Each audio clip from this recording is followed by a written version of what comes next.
Good morning friends, કેમ છો? બધા મજામાં હશો? મિત્રો, આજે એક ફરી પાછા નવા ટૉપિક સાથે તમારી સાથે મળવાનું થાય છે. એ પણ ઓનલાઈન જ મળવાનું થાય છે. મિત્રો, પાઠ નંબર 3ની અંદર જે માંગનો નિયમ અનુસૂચિ અને આકૃતિની મદદથી સમજાવવાની વાત કરેલી હતી, એ જ રીતના પાઠ નંબર 4માં પુરવઠાનો નિયમ અનુસૂચિ અને આકૃતિની મદદથી સમજાવવા માટેનો પ્રશ્ન આપેલો છે. વેરી મોસ્ટ આઈએમપી પ્રશ્ન છે. ખાસ બધાએ આ પ્રશ્ન તૈયાર કરવો. કદાચ કોઈને પણ પાઠ નંબર 3ના પ્રશ્નમાં સમજણ ન પડી હોય તો અહીંયા ધ્યાન આપશો તો પાઠ નંબર 4ના પ્રશ્નના આધારે પણ પાઠ નંબર 3નો પ્રશ્ન તમને યોગ્ય રીતના સમજાઈ જશે. હવે પ્રશ્ન એવો થાય કે આ પુરવઠાનો નિયમ શું છે, અથવા પુરવઠાનો નિયમ કઈ રીતના દર્શાવવામાં આવેલો હોય છે. તો અહીંયા મેં તમને નિયમ આપેલો છે કે જો અન્ય પરિબળો યથાવત રહે તો વસ્તુની કિંમત વધતા પુરવઠાનું વિસ્તરણ થાય. વિસ્તરણ એટલે કે વધારો. વિસ્તરણ એટલે શું કહેવાય? વધારો. અને વસ્તુની કિંમત ઘટતા પુરવઠાનું સંકોચન થાય. સંકોચન એટલે કે ઘટાડો થાય.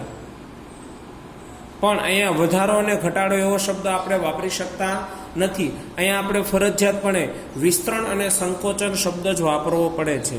5 માર્કના પ્રશ્નમાં તમને પ્રશ્ન એવો પૂછે, પુરવઠાનો નિયમ અનુસૂચિ અને આકૃતિની મદદથી સમજાવો. પણ આ પ્રશ્નને જ્યારે પણ ફેરવીને પૂછવો હોય તો એમ પૂછે, પુરવઠાનો નિયમ ગાણિતિક અને ભૌમિતિક રીતના સમજાવો. ગાણિતિક એટલે અનુસૂચિ એટલે શું થઈ? ગાણિતિક. અને આકૃતિ એટલે શું થયું? ભૌમિતિક. એટલે આ પ્રશ્નને તમારે આ રીતના પણ સમજી શકો. પુરવઠાનો નિયમ ગાણિતિક અને ભૌમિતિક રીતના સમજાવો તો તમે આ રીતના પણ પ્રશ્નોને સમજાવી શકો. સૌથી પહેલાં આપણે નિયમ દર્શાવવાનો છે તે કે જો અન્ય પરિબળો યથાવત રહે તો વસ્તુની કિંમત વધતા પુરવઠાનું વિસ્તરણ થશે અને વસ્તુની કિંમત ઘટતા પુરવઠાનું સંકોચન થાય છે. જ્યારે પણ કોઈ પણ નિયમ તારવતા હોઈએ છીએ ત્યારે એને અમુક બાબતોને સ્થિર કરવી પડે છે, સ્થિર ધારી લેવી પડે છે. તો જેને આપણે ધારણા તરીકે ઓળખાવીએ છીએ તો એ છે પુરવઠાના નિયમની ધારણાઓ. હવે અહીંયા અલગ અલગ ધારણાઓ જે આપવામાં આવી છે એ ધારણાઓ શું છે તે સમજી લઈએ. મિત્રો, ટેક્સ્ટબુક તમારી પાસે ખુલ્લી રાખજો તો તમને આ પ્રશ્ન યોગ્ય રીતના સમજાઈ જશે. હું તમને આ રીતના સમજાવું છું એનું રીઝન છે કે મારે તમને આકૃતિ અને અનુસૂચિ અલગથી સમજાવી છે, માટે તમને આ વખતે ટેક્સ્ટબુકની બદલે આવા કોઈ સાહિત્યનો મદદથી તમને આ વસ્તુ સમજાવવા માટેનો પ્રયાસ કરેલો છે. તો ધારણા માટે એવું સામાન્ય કહેવાય છે, કિંમત અને પુરવઠા વચ્ચેનો સંબંધ કેટલીક ધારણાઓ પર રચવામાં આવ્યો છે. હવે આ ધારણાઓ કઈ કઈ છે તે ધારણાઓ જોઈએ તો સૌથી પહેલી ધારણા કીધી છે, ઉત્પાદનના સાધનોની કિંમતમાં વધઘટ થતી નથી. ઉત્પાદનના સાધનોની કિંમતમાં શું નથી થતું? વધઘટ થતી નથી. એનો મતલબ એમ કે ઉત્પાદનના સાધનોની કિંમત કેવી રહે છે? સ્થિર રહે છે. આ ધારણાઓ બધી અગાઉનો લેક્ચર જે આવી ગયો,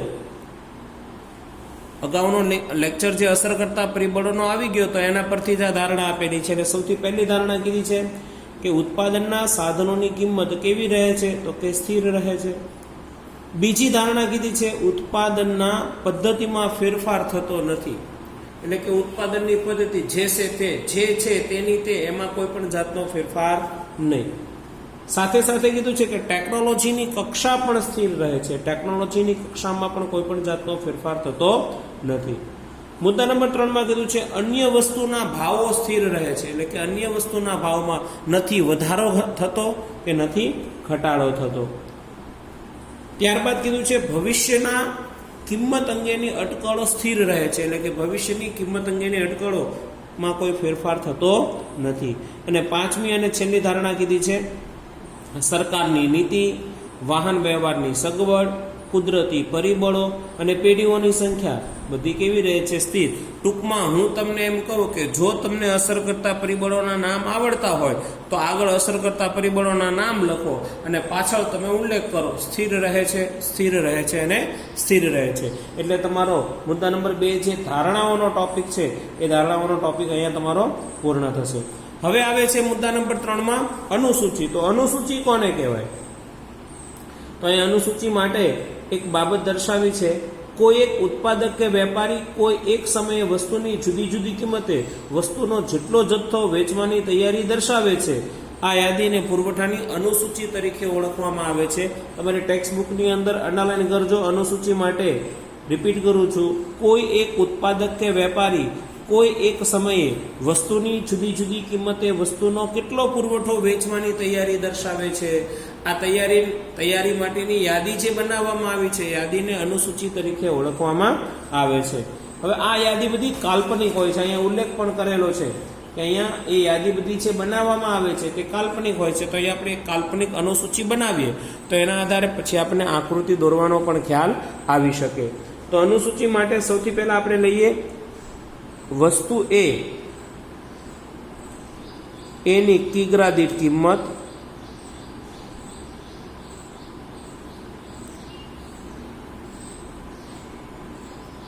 બાજુમાં લઈએ વસ્તુ એનો પુરવઠો,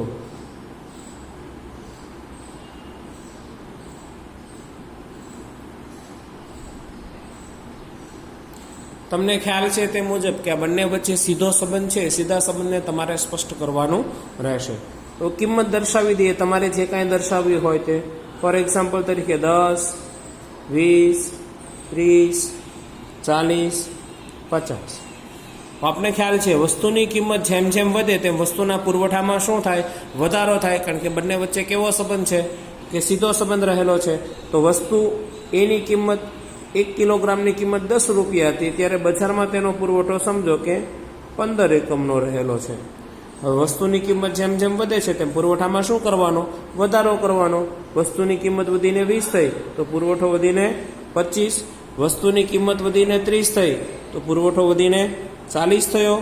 વસ્તુની કિંમત વધીને 40 થઈ, પુરવઠો વધીને 55. તમારે જે દર્શાવવું હોય તે દર્શાવી શકો. આ ગોખવાની કોઈ વસ્તુ છે નહીં.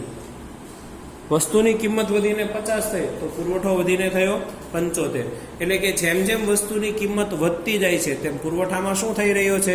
તો કે વધારો થઈ રહેલો જોવા મળે છે. હવે આ બંનેમાં ફરક શું રહેશે? તો તમારે ખાસ ઘણા બધા લોકો એવું વિચારતા હોય કે અનુસૂચિ અમારે ફરજિયાતપણે ગોખવી જ પડે. ના, ટેક્સ્ટ બુકમાં કંઈક અલગ અનુસૂચિ આપી છે અને અહીંયા પણ તમને કંઈક અલગ થતી આ વસ્તુ દર્શાવવામાં આવે છે. તમારે એક સંબંધ ખાલી ધ્યાનમાં રાખવાનો કે વસ્તુની કિંમત અને પુરવઠા વચ્ચે સીધો સંબંધ રહેલો છે. એ મુજબ જેમ જેમ વસ્તુની કિંમતમાં વધારો થાય તેમ પુરવઠામાં પણ તમારે વધારો દર્શાવવાનો રહેશે. આ તમારી અનુસૂચિ તૈયાર થઈ ગઈ. હવે અનુસૂચિના આધારે તમારે શું દર્શાવવાનું રહેશે? તો કે આકૃતિ દર્શાવવાની રહેશે. આકૃતિ આપણે દર્શાવીએ. પહેલા એક્સ ધરી તમે બનાવી દો.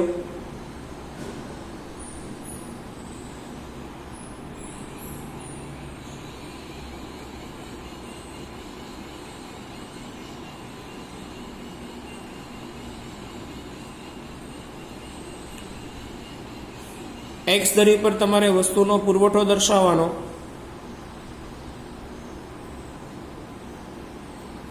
વાય ધરી પર વસ્તુની કિંમત દર્શાવવાની રહેશે. કિંમત આપણે દર્શાવી દઈએ 10, 20, 30, 40, 50. વસ્તુનો પુરવઠો પણ દર્શાવી દઈએ.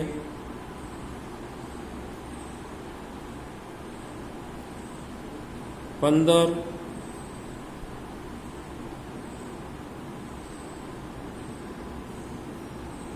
25, 40, 55, 75. હવે જોવાનું એને એ સાથે જોડવાના. વસ્તુની કિંમત જ્યારે 10 રૂપિયા હતી ત્યારે બજારમાં તેનો પુરવઠો 15 એકમનો જોવા મળ્યો, જેને એ બિંદુ દ્વારા દર્શાવવામાં આવ્યું છે. વસ્તુની કિંમત 20 રૂપિયા થઈ ત્યારે બજારમાં તેનો પુરવઠો 25 એકમનો જોવા મળ્યો, તેને બી બિંદુ દ્વારા દર્શાવવામાં આવેલું છે. વસ્તુની કિંમત જ્યારે 30 રૂપિયા થઈ ત્યારે બજારમાં તેનો પુરવઠો 40 એકમનો દર્શાવવામાં આવ્યો, જેને સી બિંદુ દ્વારા દર્શાવ્યો. વસ્તુની કિંમત 40 રૂપિયા થઈ, બજારમાં તેનો પુરવઠો 55 એકમનો થયો, ડી બિંદુ દ્વારા દર્શાવ્યો.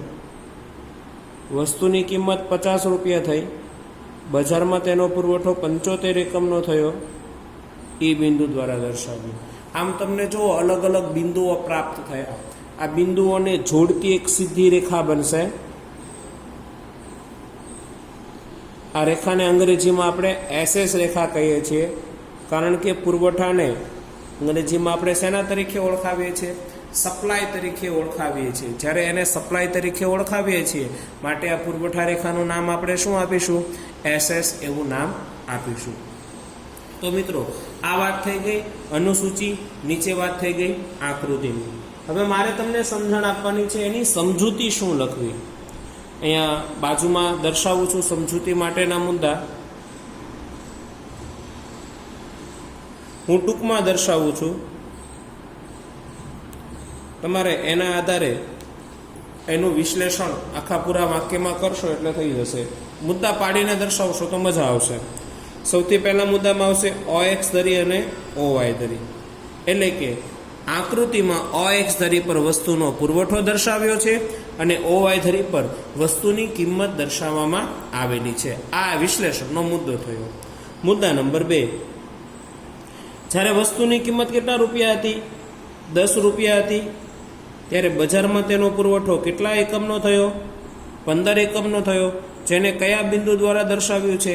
એ બિંદુ દ્વારા દર્શાવવામાં આવેલ છે. મેં ટૂંકમાં લખ્યું, વસ્તુની કિંમત રૂપિયા 10 હતી, ત્યારે બજારમાં તેનો પુરવઠો 15 એકમનો થયો, જેને એ બિંદુ દ્વારા દર્શાવવામાં આવેલ છે. એ જ રીતના આગળના બધા ટોપિક તમારે એવી રીતના દર્શાવવાના રહેશે. વસ્તુની કિંમત રૂપિયા 20 હતી, ત્યારે બજારમાં તેનો પુરવઠો વધીને 25 એકમનો થયો, જેને બી બિંદુ દ્વારા દર્શાવ્યું છે. વસ્તુની કિંમત રૂપિયા 30 થઈ, બજારમાં તેનો પુરવઠો વધીને 40 એકમનો થયો, જેને સી બિંદુ દ્વારા દર્શાવ્યું છે. વસ્તુની કિંમત રૂપિયા 40 થઈ, બજારમાં તેનો પુરવઠો વધીને 55 એકમનો થયો, જેને ડી બિંદુ દ્વારા દર્શાવવામાં આવ્યું છે. વસ્તુની કિંમત રૂપિયા 50 થઈ, બજારમાં તેનો પુરવઠો વધીને 75 એકમનો થયો, જેને ઈ બિંદુ દ્વારા દર્શાવવામાં આવેલ છે. હવે પ્રશ્ન એમ થયો, હવે સમજૂતીના આગળના મુદ્દા શું દર્શાવવાનો? તો કે આગળનો મુદ્દો એવો દર્શાવવાનો, ઉપરના બધા બિંદુ જે આવી ગયા, આમ કયા કયા બિંદુ? A, B, C, D અને E. આ બધા બિંદુઓને જોડતી રેખા, આ બધા જ બિંદુઓને જોડતી રેખા જેને કઈ રેખા તરીકે ઓળખવામાં આવે છે? તો કે તેને પુરવઠા રેખા તરીકે ઓળખવામાં આવે છે. કઈ રેખા તરીકે ઓળખાય છે? પુરવઠા રેખા. આગળનો મુદ્દો, આ પુરવઠા રેખા ને કયું નામ આપેલું છે? તો કે SS રેખા છે. મારી ભૂલ છે અહીંયા. આ બધા બિંદુઓને જોડતી રેખાને કઈ રેખા કહેશું આપણે? SS રેખા તરીકે ઓળખીએ છીએ. આ SS રેખા એ કઈ રેખા છે? તો કે પુરવઠા રેખા છે. અને ત્યારબાદ તેનો શું દર્શાવવાનો? ઢાળ. કયો ઢાળ છે? ધન ઢાળ. કઈ રીતના? તો કે આ SS રેખા કયો ઢાળ ધરાવે છે? તો કે ધન ઢાળ ધરાવે છે. અને છેલ્લો મુદ્દો દર્શાવવાનો, તે કઈ બાજુ ગતિ કરે છે? તો કે ડાબી બાજુથી જમણી બાજુ, ઉપરથી નીચે તરફ, નીચેથી ઉપર તરફ.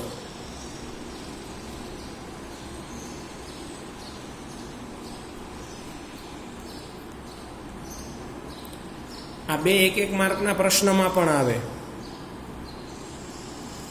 એક માર્કના પ્રશ્નની અંદર પણ આ વસ્તુ આવી શકે. એટલે તમારે એ વસ્તુ પણ ખાસ ધ્યાનમાં રાખવાની કે ડાબી બાજુથી જમણી બાજુ એની ગતિ જે છે એ ડાબી બાજુથી જમણી બાજુ અને નીચેથી ઉપર તરફની હોય છે.